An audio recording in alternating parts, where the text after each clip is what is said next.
In this video, we are going to be talking about the AC method and factor by grouping in order for us to actually, and this is the case, this is the method that you use whenever the A value is not equal to 1. Remember, a quadratic has the format ax squared plus bx plus c. So let's take a look at this. First, we have to practice factor by grouping and what it means, because you're going to see this format in a second, okay? Whenever you have to factor, you could look at the first two and the last two, and then all you have to do is ask the same question in the previous video, which is, what do these two terms have in common?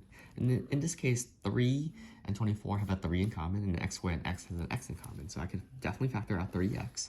And when I do factor out 3x, I'm left with just x minus 8, okay? Next piece over here as well, what do they both have in common? In this case, it's just a positive 4. So if I divide 4 from both of these, I'm left with x minus 8. Very importantly, notice how it's x minus 8 and x minus 8. You know you did either one side or the other side correct because it checks itself out. Now, this is just factoring, right? Then we're going to group it. Basically, x minus 8 was distributed to 3x, and x minus 8 was distributed to 4. So another way of writing this out, or rewriting this, or grouping it, is basically putting x minus 8 on the outside, and then the second group is whatever is left over, right? And so the second group is 3x plus 4. Why is it 3x plus 4? Well, because this previous line says x minus 8 was distributed to 3x, and then x minus 8 was distributed to 4. So that's why it becomes 3x plus 4. Let's try it again over here. First two, last two, they both have a 7 in common and an x. So I'm going to factor out the 7x. So here I'm left with 2x minus 3. And for this example right here, since they don't have anything in common, they do have a 1 in common. And because this is negative, I'm going to factor out a negative 1. Okay? So now I know negative 2x divided by negative 1 is 2x, and 3 divided by negative 1 is negative 3. I know I did it right because these two factors are matching. Last thing I'm going to do is group. So I'm going to group 2x minus 3 together, and I'm going to group 7x minus 1 together. Okay? So that's factor by grouping. Now let's go ahead and do the AC method.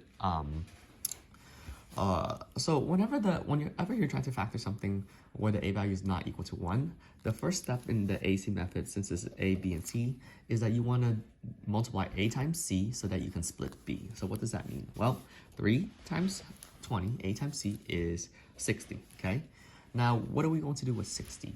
Remember from the SP method that 60, you need to find all the factors of 60. So let me put it to the side here. 1 and 60, 2 and 30, 3 and 20, 4 and 15, and then finally 6 and 10.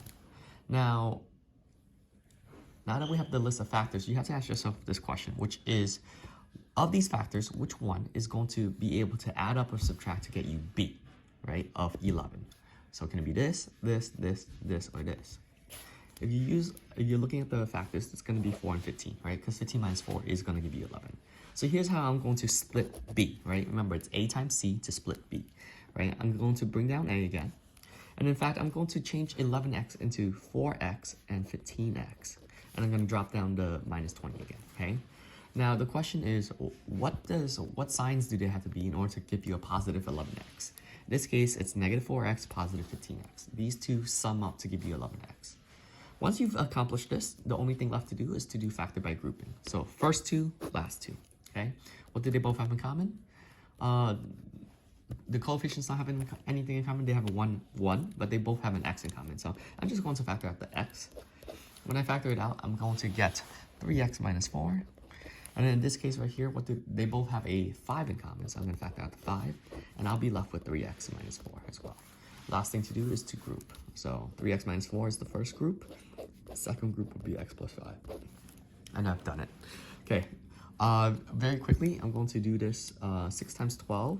Remember, it's a times c to split b, so 6 times 12 is 72, and all the factors are 72. 1 and 72, 2 and 36, 3 and 24, what else?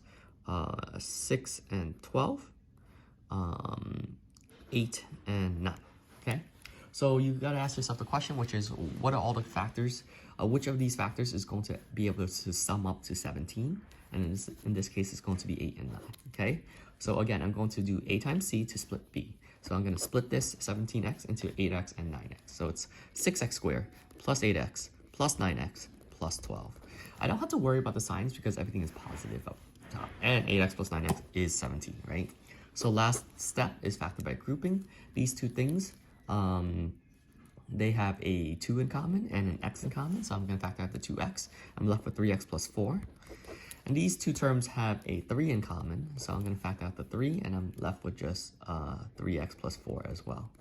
Finally, I'm going to factor by grouping, so this becomes 2x plus 3 is the first group, and the second group is 3x plus 4.